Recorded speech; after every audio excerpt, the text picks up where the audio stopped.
मंत्री गिरीश महाजन यांनी 6 जूनला काळा दिवस असल्याचं म्हटलंय। पंजाबमधील अमृतसरमध्ये 42व्या शहीदी समागम कार्यक्रमाला त्यांनी उपस्थिती लावली।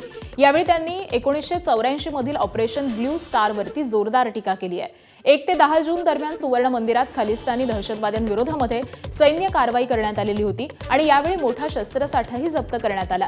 या घटनेच्या स्मृतीप्रित्यर्थ झालेल्या कार्यक्रमात महाजनांनी तत्कालीन पंतप्रधान इंदिरा गांधी यांनी सुवर्ण मंदिर परिसरामध्ये सैन्य पाठवून शीख समाजावरती अन्याय केल्याचा आरोप केला। अब्दाली आया था, उस वक्त जिस तरह से उन्होंने हमारे कई भाइयों बहनों को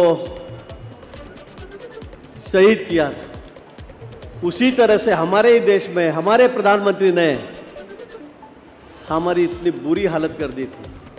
और इतने हजारों कत्ल होने के बाद दुख की बात तो यह है कि किसी को सजा नहीं मिली।